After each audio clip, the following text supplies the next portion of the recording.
As the 20th century began, the movie camera brought history to life. And World War I was the first in which the action could be seen as it happened. Early cameras were too bulky to record many critical events, but modern graphic techniques now allow these to be recreated. Such as the world's first tank-against-tank engagement, the exploits of the war's leading balloon buster, a daring special forces operation, defending a fortified position against a revolutionary new weapon, or the brutal effectiveness of air power. Modern techniques also allow World War I to be seen in color as it really happened. This was the war in which many of the weapons which today dominate the battlefield were first developed. The machine gun, the tank, specialized combat aircraft like fighters and strategic bombers, and the craft which revolutionized naval warfare, the submarine and the aircraft carrier.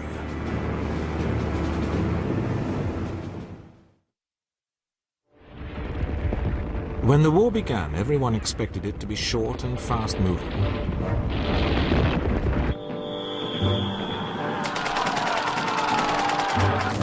Instead, the power of the machine gun,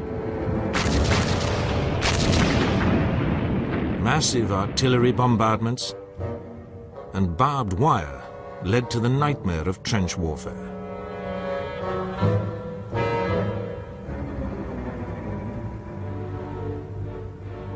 For the next 3 years on the Western Front, millions of men lived a nightmare existence amid squalor and constant danger from enemy bombardment.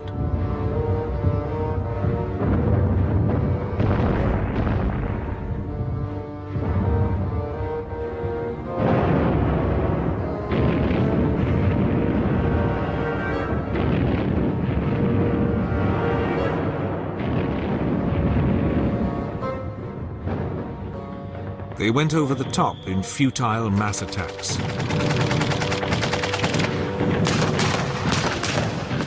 Only to be mown down in their hundreds of thousands by enemy machine guns. Attempts were made to break the stalemate, one of the most macabre, planned by the German General Staff. The historic fortress town of Verdun would be assaulted, not to achieve a breakthrough, but simply to bleed the French army to death. The town of Verdun had been a crucial defensive position on France's northeastern border for centuries.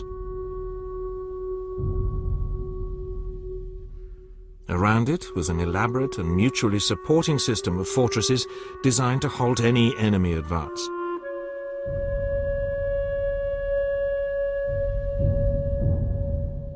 The Germans calculated that the French could not afford to allow the position to be lost.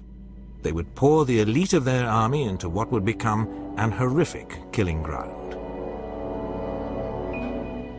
The fortresses, like that at Douaumont, had first been built in the 16th and 17th centuries.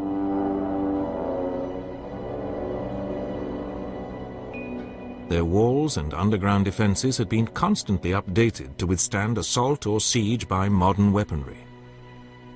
They had massive and heavily armored rotating turrets for heavy artillery.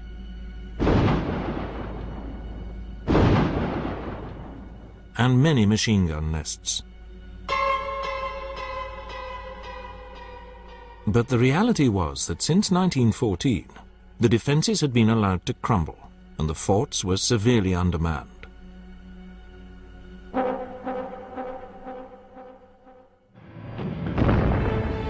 On the 21st of February 1916, after a 9-hour bombardment, the German attack began.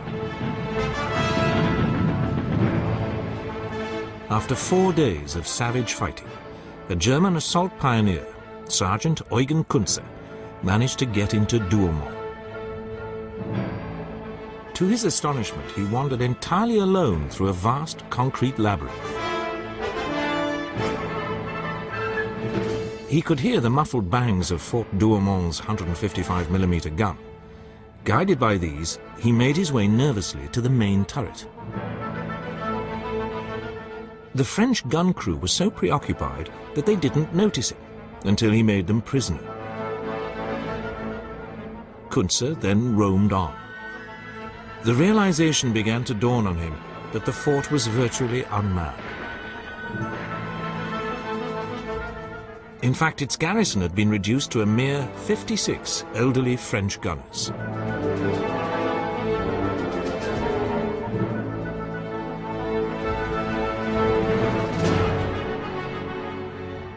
Scarcely able to believe his good fortune, Kuntze eventually found the remainder of these in the main dormitory, many still in their beds.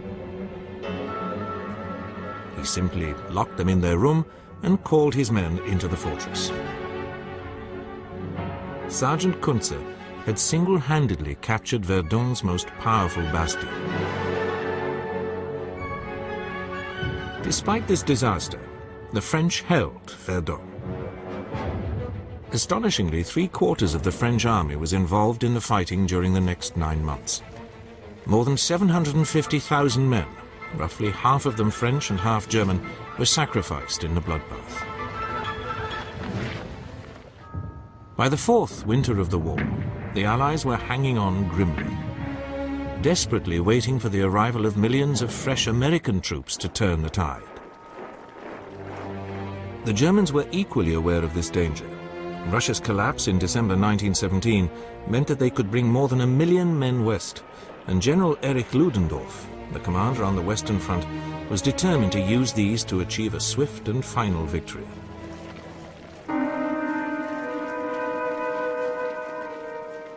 Knowing an attack was imminent, the British commander, Field Marshal Douglas Haig, adopted a new defensive system based on depth. There would be a forward zone, or blue line, lightly manned but with strong points to blunt the initial attack. Then the battle zone, or red line, where the main fighting would take place. And finally, the rear zone, or brown line, where the enemy assault would be held. Ludendorff decided that a new attack method was needed to break these defenses: storm troops. Lightly equipped and fast-moving units of the most battle-hardened men would slip into the enemy's lines under cover of the bombardment. These would use surprise and speed to bypass centers of resistance and break through deep to the enemy's rear. At 4 in the morning of the 21st of March 1918, 6,000 German guns opened up on the full depth of the British positions with gas and high explosives. Just over 4 hours later, the first wave of storm troops leapt out of the trenches and raced forward.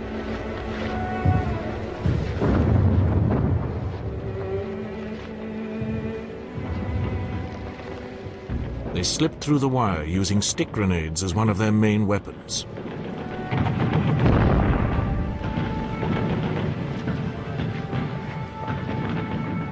Another was the deadly, belching fire of flamethrowers.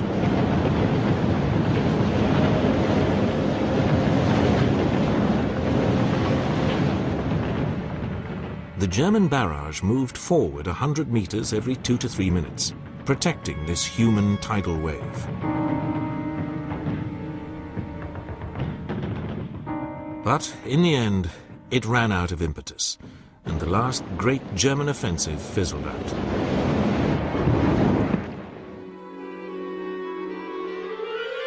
During 1916, the British had come up with a completely different but equally innovative method of breaking the stalemate of the trenches.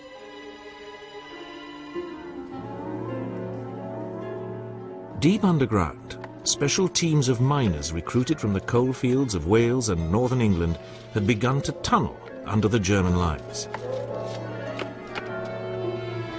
It was back-breaking and claustrophobic work, with the ever-present danger of being entombed alive by a collapse. And made worse by the knowledge that the Germans were listening for the sound of digging. and sinking counter-tunnels down which raiding parties would tiptoe. Sometimes they would break in on the British miners, and desperate battles in the dark would ensue.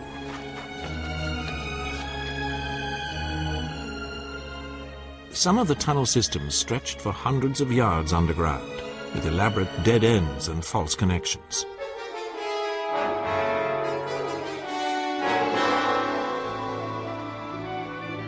Once the main tunnels were under the selected sections of the enemy line, they were packed with explosive.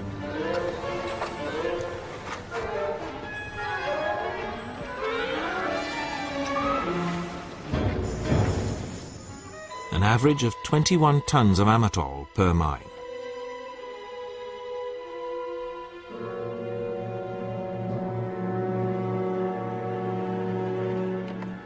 The greatest use of mines came on the 7th of June 1917, at the beginning of the British assault on the Messines White Sheet Ridge near Ypres. A total of 23 mines had been dug under the crucial German position, of which 19 were to be used. The Germans had pulled back from the others. The firing wires were connected up, and the assault troops moved into position in no man's land.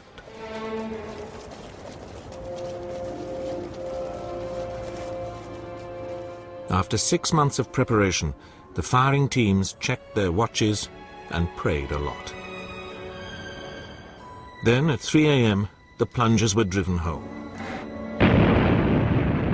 And more than 400 tons of explosive ripped 2 miles of the German front apart, killing thousands of defenders.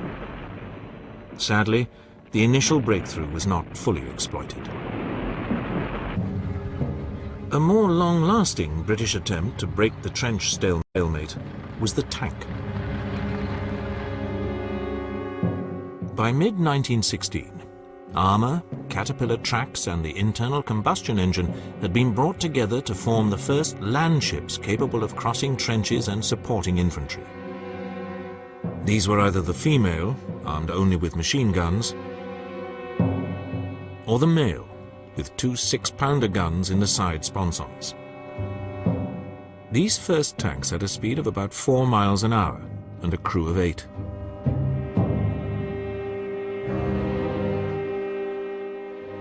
The British tanks were first used piecemeal in September 1916, during the Battle of the Somme. They achieved some local successes. But it was not until the Battle of Cambrai, in November 1917, when 376 tanks were used, that their true potential was shown.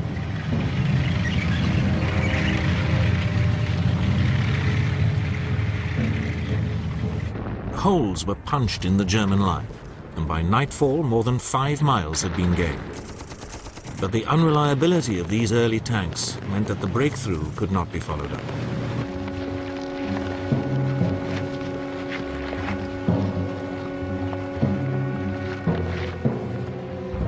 Nevertheless, the Germans were so impressed by the British successes that they urgently developed their own tank, a 33-ton monster with a crew of 18 named the A7V.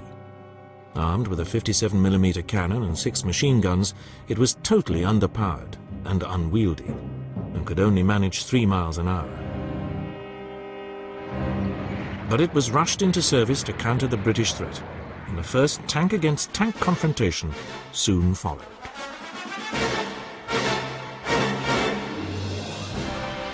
This came during the Great German Offensive in March 1918, when the storm troops tore through the British lines and penetrated more than 40 miles. The second assault in April kept up the momentum, and the possibility of breaking through to Paris suddenly seemed feasible. On the early morning of the 24th of April, Ludendorff's forward units were less than 10 miles from Amiens, probing towards the village of Villers-Bretonneux. 1.5 miles southwest of the village, a section of British tanks, 1 male and 2 females, was waiting in support of dug-in infantry. As the crews peered through the mist, they saw an extraordinary sight.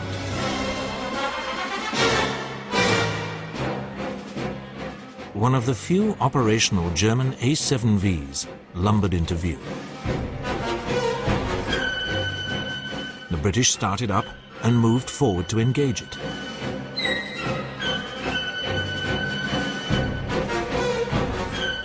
The world's first armoured duel was underway. The ironclad monsters ponderously closed the range.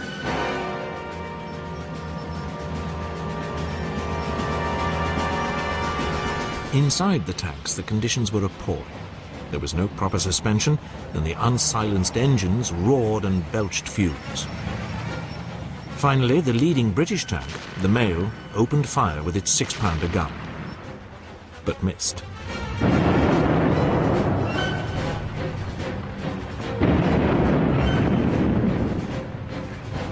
Unscathed, the A7V trundled on, its crew desperately trying to see where the fire was coming from. Finally, they spotted the enemy, halted, and opened fire.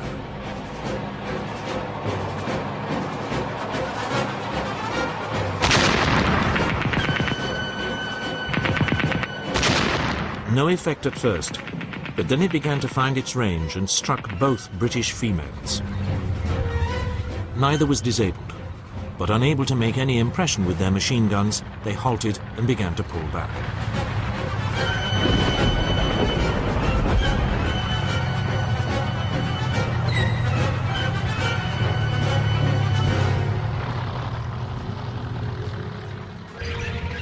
While the German was concentrating on its mates, the British Mail continued to advance and close the range.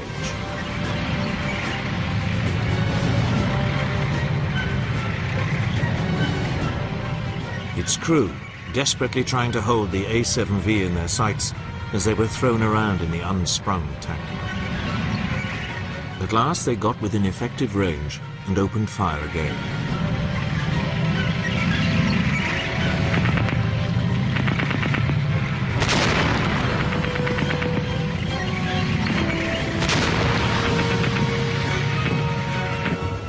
After a ranging shot, the A7V was hit. Its crew decided that the British fire was getting a bit too accurate and began to withdraw, thus ending the world's first tank versus tank battle.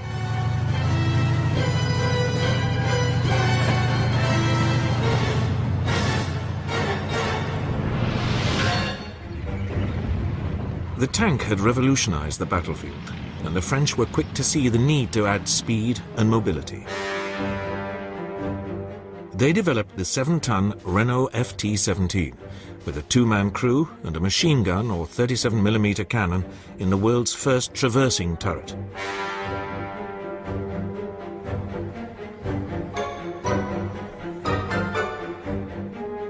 The American forces, which had begun arriving in France in summer 1917, soon replaced their French helmets with the British version, but enthusiastically adopted the small French tank. They practiced with it before the cameras for publicity.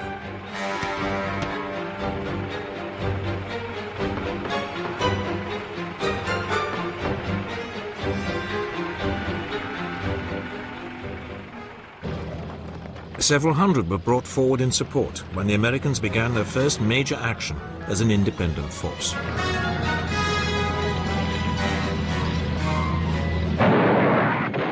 This was September 1918 in the Meuse-Argonne area of northeastern France.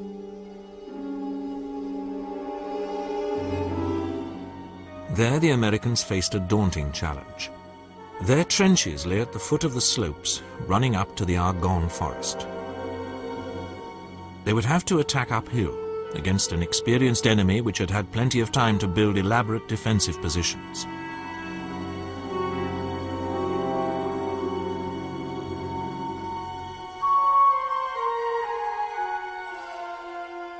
Behind the barbed wire and trenches of the German front line lay a series of machine gun nests which had been carefully camouflaged in the wooded terrain.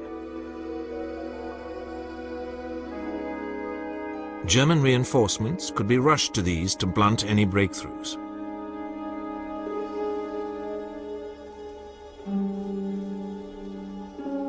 From them, the German defenders could bring withering fire to bear on advancing troops.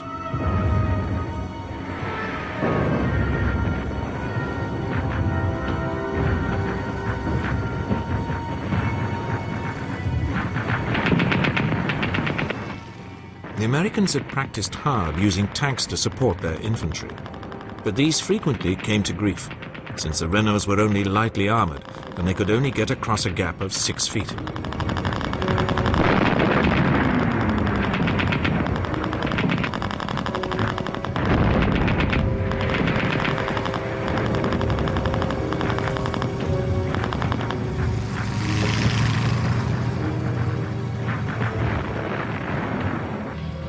Despite these problems, the US troops were able to break through after 3 weeks' savage fighting and force the Germans to abandon their defensive line.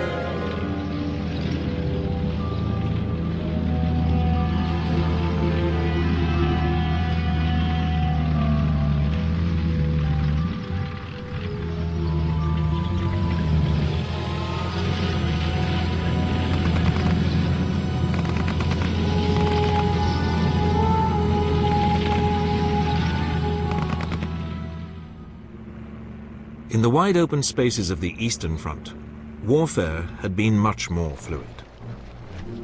In August 1914, Tsar Nicholas II and his generals planned to send the Russian First Army across the border of East Prussia in the north, advancing along the railway line towards the capital Königsberg and drawing the German defenders towards it.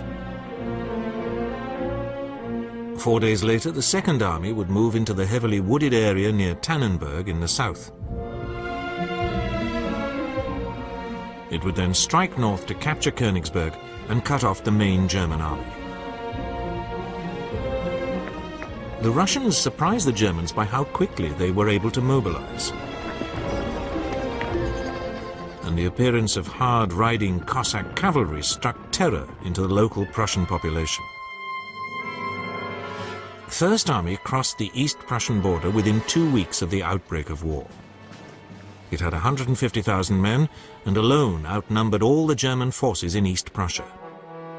The opposing armies clashed indecisively near the town of Gumbinnen, whereupon the German commander, Max von Prittwitz, fell back in panic, begging for permission to evacuate East Prussia, and the Russian general, Pavel Rennenkampf, advanced a few miles and then stopped. Unfortunately, he hated Alexander Samsonov, the commander of Second Army, and had no intention of doing anything to support his advance. The German High Command had now called 67-year-old Paul von Hindenburg out of retirement to replace von Prittwitz, with the highly able Erich Ludendorff as his chief of staff. They spotted the opportunity which the excellent German railway system now gave them to use their much smaller army to beat each of the Russians in turn. One army corps was urgently sent by rail round to the Russians' left flank.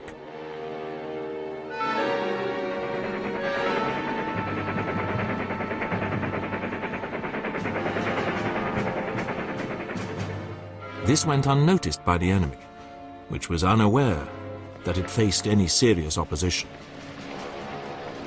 Most of the remaining 2 corps were then ordered to march southwest as fast as they could to take up a position on the right of the advancing Russian Second Army.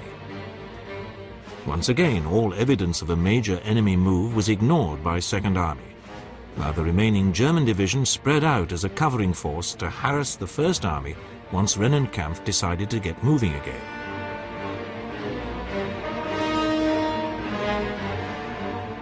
The Germans proved that a little, very mobile artillery and cavalry could imitate a much larger force.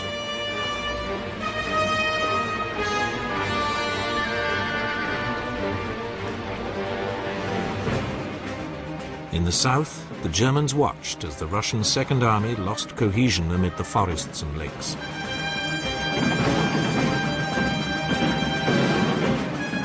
They then went in for the kill. Thrusting forward, they then went in for the kill. Thrusting forward through the town of Niedenberg, the corps which had moved secretly by train sliced through the Russian line of advance, cutting off much of Second Army.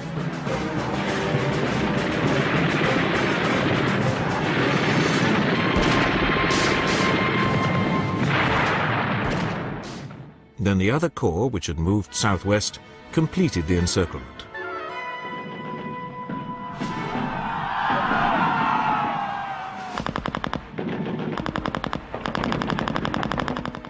Confused and terrified by this sudden and unexpected assault, the Russians broke and fled.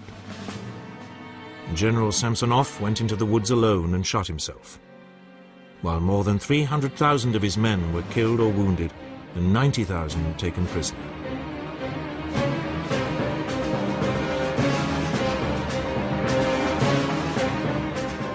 It was one of the most complete defeats in military history.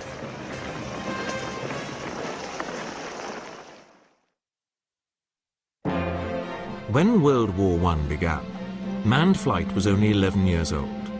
Aircraft were rickety and unreliable, used only for observation. Their crews used handheld pistols or machine guns to drive off the enemy. But then a Dutch engineer named Anthony Fokker, working for the Germans, found a way of interrupting the fire of a machine gun so it could fire forward through the propeller. His Eindecker, or single-winger, became the world's first specialized fighter, and for 6 months ruled supreme over the Western Front.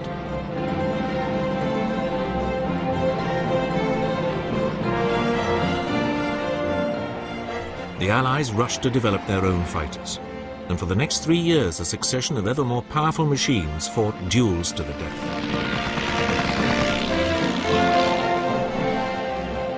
The most successful pilots became superstars. Aces like Manfred von Richthofen, the Red Baron, the Frenchman Georges Guynemer, Britain's Albert Ball, and America's Eddie Rickenbacker, one of the few to survive. This revolutionary new form of warfare saw the development of new tactics.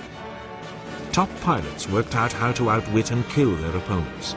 One of the earliest was the turn, invented by one of Germany's first aces, Max Immelmann, in which a head-on diving approach could be used to stall turn in behind an unwary opponent. Barrage balloons were widely used all along the Western Front for observation and artillery spotting. Shooting them down was one of the most dangerous missions faced by early pilots, as they were closely defended by anti-aircraft guns and enemy fighters.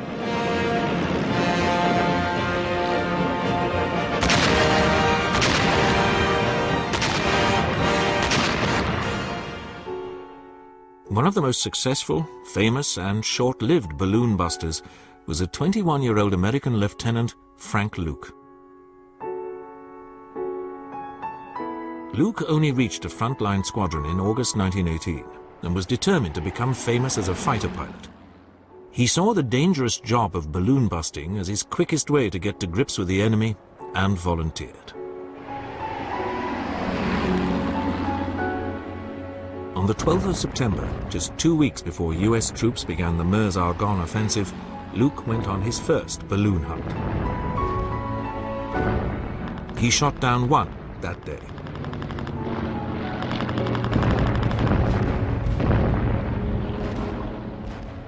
And 8 more over the next 4 days.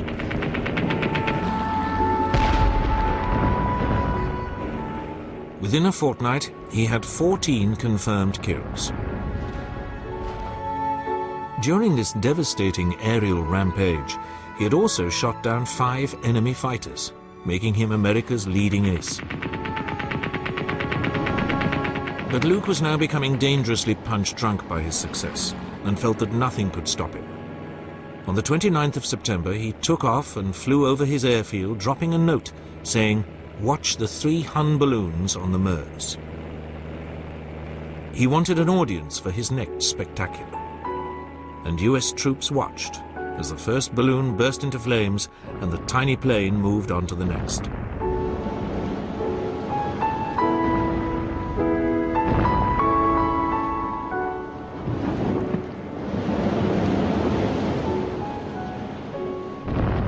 Frank Luke was true to his word. The 3rd balloon also went down. But he never got back to base to bask in his glory. As night fell, there was no sign of him.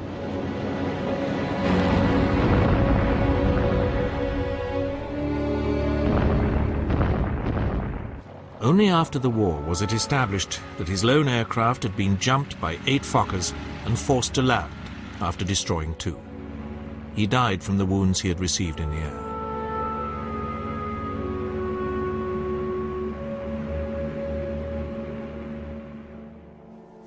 The information sent back by the observation balloons was increasingly used not only to direct artillery bombardments, but to plan bombing attacks on enemy lines and supply routes.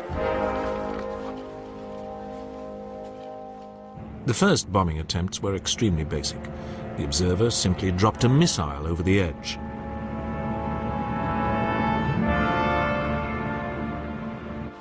But soon aircraft were being fitted with wing racks on which increasingly powerful bombs were attached.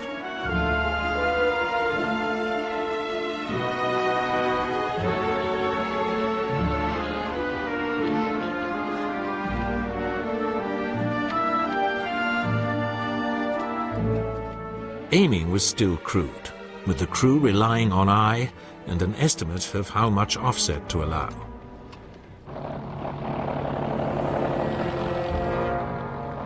But this new form of warfare soon began to prove how effective it could be.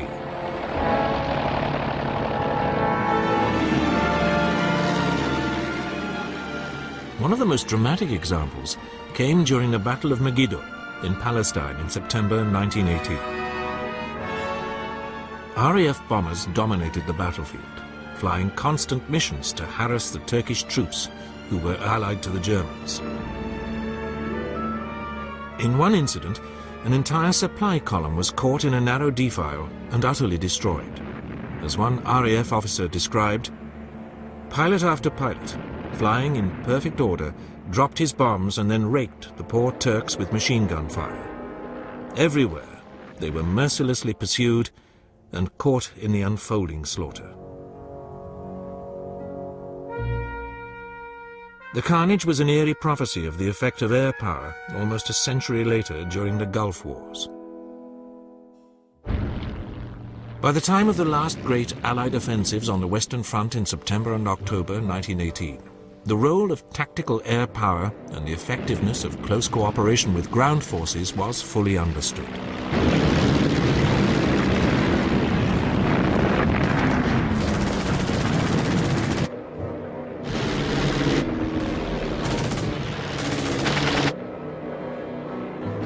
So too was the potential of this new weapon for long-range strategic assault.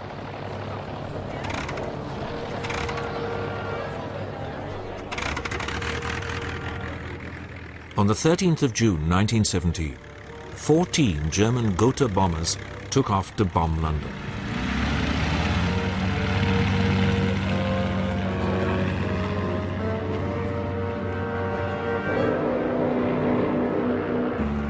Each carried a ton of bombs, and 162 civilians were killed.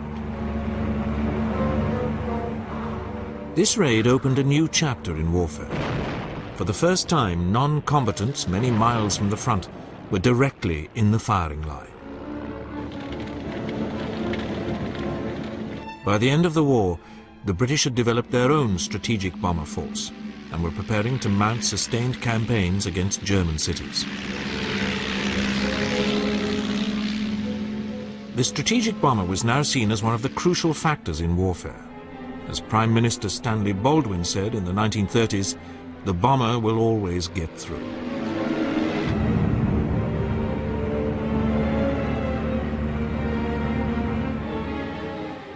Another crucial weapon, which had a revolutionary effect on warfare, was the submarine. Armed with the torpedo, an invention which had already frightened naval commanders the world over, the submarine soon proved that it could threaten any battle fleet.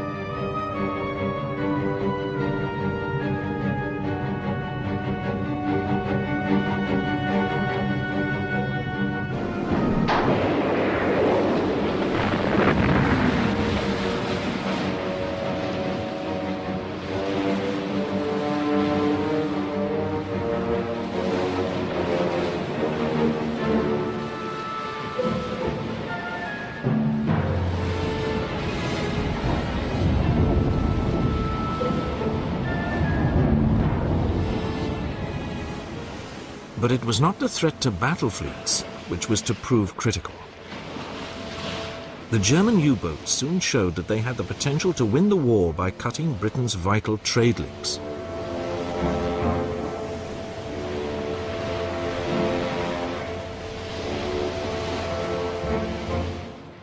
Only the danger that indiscriminate sinking of neutral ships might bring the United States into the war held the Kaiser back from launching an all-out attack until 1917.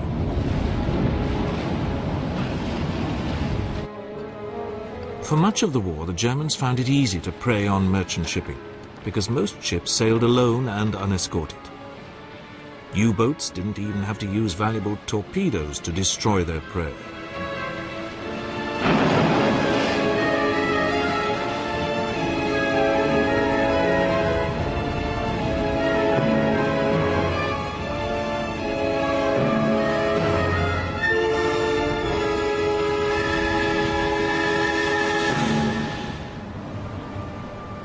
The British eventually introduced convoys and developed methods of locating submerged U-boats using sound detectors towed behind warships.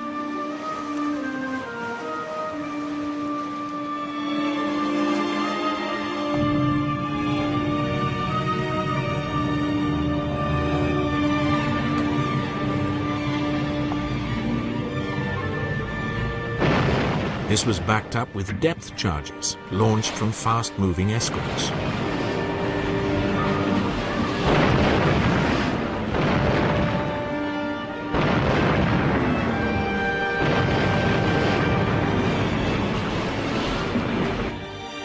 But the U-boat threat continued, and the British Admiralty decided that the only way of stopping the Wasps must be to block up the Wasps' nest. By 1917, the main U-boat base was at Bruges, in occupied Belgium. 8 miles from the sea, but connected to the ports of Ostend and Zeebrugge by canals.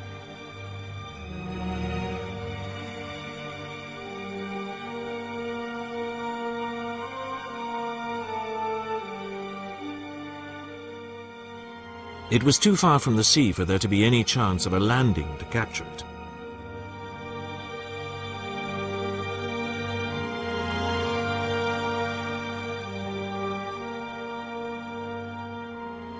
The U-boats were housed in concrete shelters, which provided excellent protection against naval or air bombardment.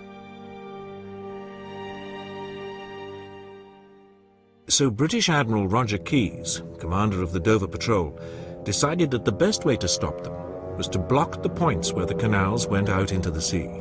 Both the ports were heavily protected, with artillery and troops, and the entrance at Zeebrugge was also guarded by a mile-long mole.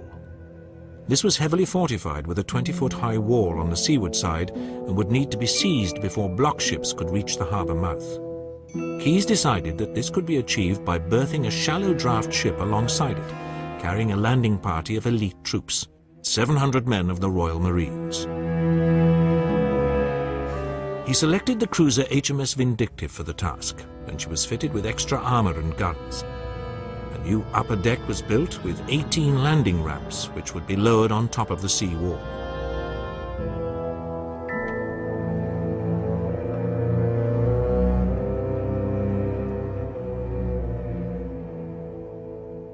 The volunteer naval crew practiced raising and lowering these.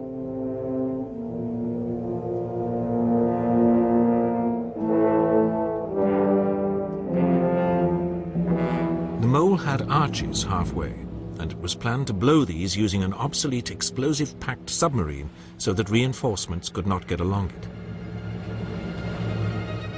What the attackers did not know was that a German destroyer had moored on the inside of the mole the previous night, more or less exactly alongside where the Vindictive was aiming to land.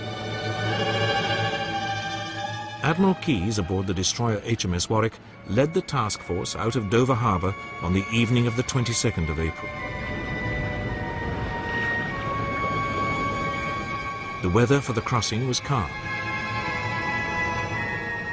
For the previous week, monitors, with their massive 15-inch guns, had been bombarding the German coastal guns and strongpoints.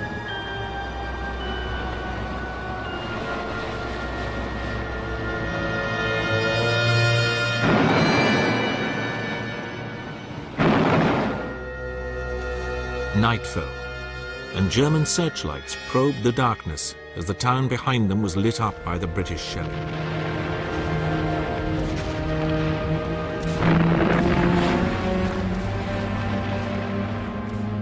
Then, at 23:30 hours, coastal patrol boats surged in and released their smoke floats.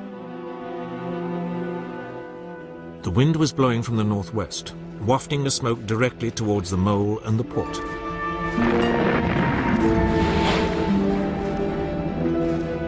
Realizing that something was going on, the Germans opened a furious fire, but their view was increasingly obscured by the smoke screen from the criss-crossing small boats.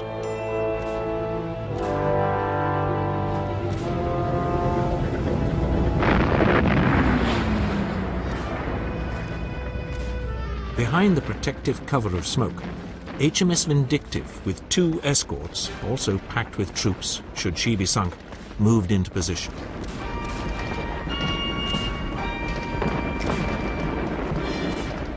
The cruiser's captain ordered full speed ahead.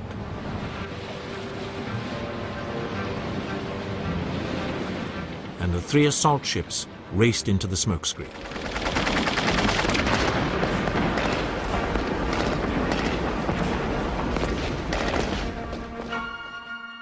On the mole, German sailors strained to see their enemy. Then, with only 250 yards to go, the 3 British ships emerged, and the Germans opened a withering fire. In the few moments that it took to reach the mole, the 2 most senior Royal Marines and 2 naval officers were killed. The German destroyer had also joined in the firing, and a heavy swell was making it hard for Vindictive to get close to the mole.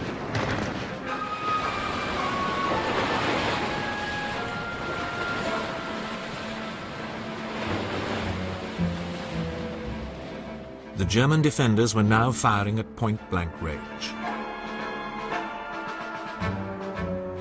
And the Royal Marines, crowded on the deck of Vindictive, were being slaughtered.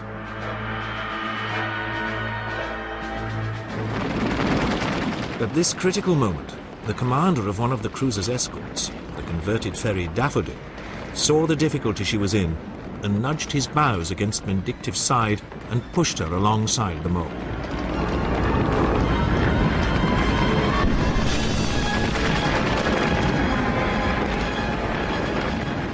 At last, the landing ramps went down and the Royal Marines could start to fight their way ashore. One officer, seeing a platoon of men crouched close to a ramp, ordered them ashore, but no one moved. They were all dead, cut down by a single machine gun.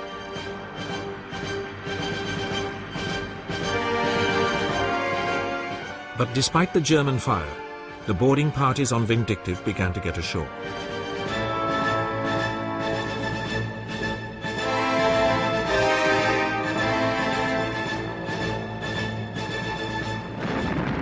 The men on her 2 escorts were unable to disembark because of the height of the sea wall, so those from Daffodil clambered aboard Vindictive so as to use her landing ramps. As the landing parties came over the top of the wall, they were met by a storm of bullets which cut down many of them.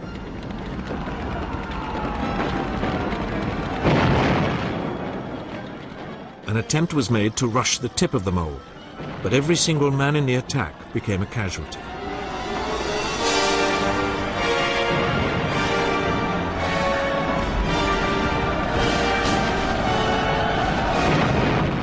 The Germans were firing from well-fortified positions, and it seemed almost impossible to winkle them out.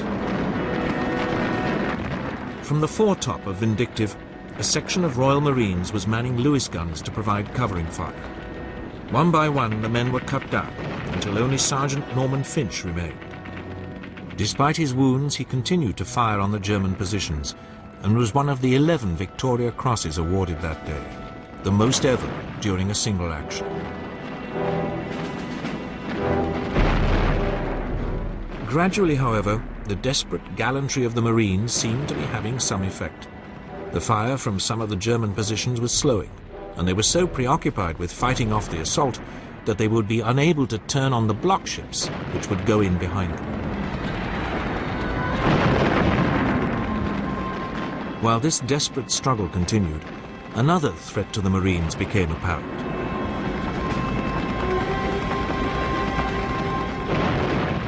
One which could abort the whole mission.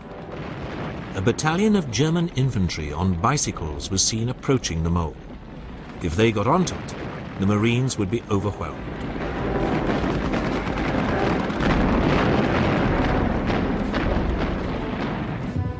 The submarine C-3 appeared in the nick of time and headed towards the arches of the mole. Without a shot being fired directly at her, her commander rammed the submarine into position. Before the Germans on the mole had realized exactly what was going on, the 7 men of the crew leapt into a skiff. But most were wounded by heavy fire before they could escape to the waiting motor launch.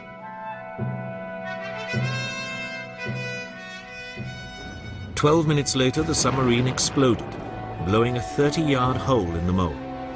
Any German hope of reinforcing their troops was now at an end. With the Germans on the mole fully tied down, it was time for the crucial block ships to move in. 3 elderly cruisers, Thetis, Intrepid, and Iphigenia, had each been packed with 1,500 tons of concrete and equipped with scuttling charges. Manned by volunteer crews, they now slipped in behind the mole and headed for the entrance.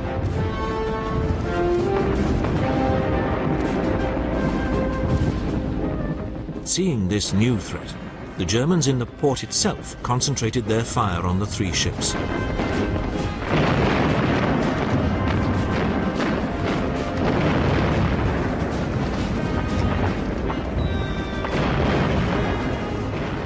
Thetis was hit particularly severely and began to fill with water, so her commander had to scuttle her outside the entrance. Despite point-blank German fire, the other 2 ships succeeded in entering the canal and were successfully scuttled. Launches were standing by to rescue the crews of the block ships, and these now moved in under heavy fire.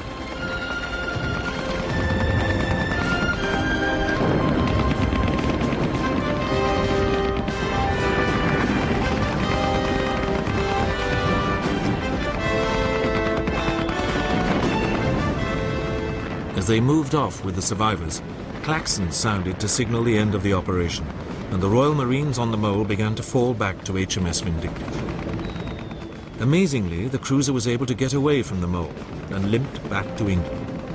Her part of the raid had been a triumphant success, but a success which had been bought at a very high price. Of the 1,300 Royal Navy and Royal Marine volunteers who took part in the action, over 600 were killed or wounded. Sadly, the 2 block ships which had been intended to close the entrance at Ostend were unable to reach it and had to be scuttled a mile outside it. But a month later, the Vindictive, this time loaded with concrete as a block ship, managed to complete the job. But the dawn at Zeebrugge showed that 2 of the 3 block ships were well in the entrance, sunk across the main channel. The sheer audacity of the raid was a welcome boost for the morale of the British public, at a time when the successes of the German stormtroops on the Western Front looked to be close to breaking through the Allied line. The Zeebrugge raid, with its intricate coordination of landing forces with the block ships and the submarine used to isolate the mole, was the biggest special operation of World War I.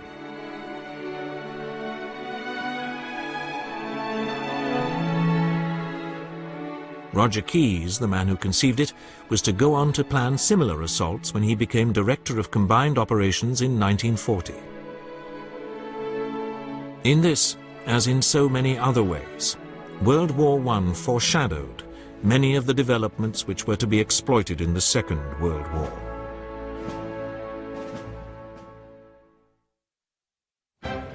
And even more spectacularly, it pioneered many of the weapons which have revolutionized today's battlefield.